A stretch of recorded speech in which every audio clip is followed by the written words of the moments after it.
Hi, everybody. Pastor Kevin here. And this morning we went through part 3 in our series on the book of Song of Songs. And we focused on a series of verses in chapter 2, where the beloved is describing watching her lover run across the fields towards this wall that she's behind. And in verse 10 of chapter 2, the beloved says to her, "Arise and come with me." And this is a lot of times understood as a metaphor of the young lady behind the wall of her family estate, under the guidance of her mother and father, protected. And this young man is coming, seeking her hand in marriage. And it's understood that this is a risky choice. This is a risky endeavor that she is being asked to take, because she's leaving the comfort of mom and dad's home and going into a new life with this young man. And so we began to talk more about what God is and why this is and who he is and why there's risk in this love. God is a God who shows many characteristics that we have within us as well.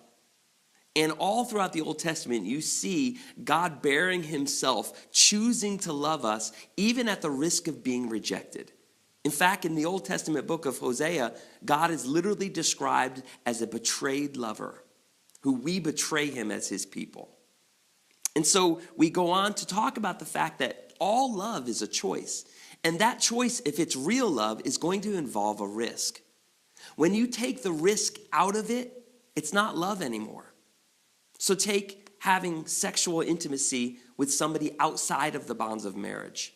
You're taking the risk of marriage and the commitment and all of that out of the sexual intimacy. And it no longer is love. It's no longer what it was designed to be. So let's ask ourselves some questions this week as we talk about this. Number one, have you ever been burned in a relationship?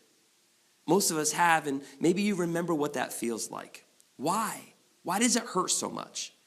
Furthermore, why is it that people we love and are closest to the most have the ability to bring the most pain in our lives?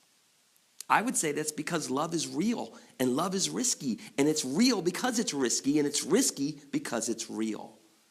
Furthermore, if love is love without risk? That's a good way to put it. If we remove the risk, is it love? Do you agree with that or disagree? What are your thoughts? Once again, you can listen to the full audio teaching at livingwarefellowship.net. I invite you into a home group or in a conversation with somebody you're journeying with, preferably a spouse, your parents if you're younger. And ask yourself these questions. What does this really mean? What is love, and why is it a risk? And I'll see you again next week.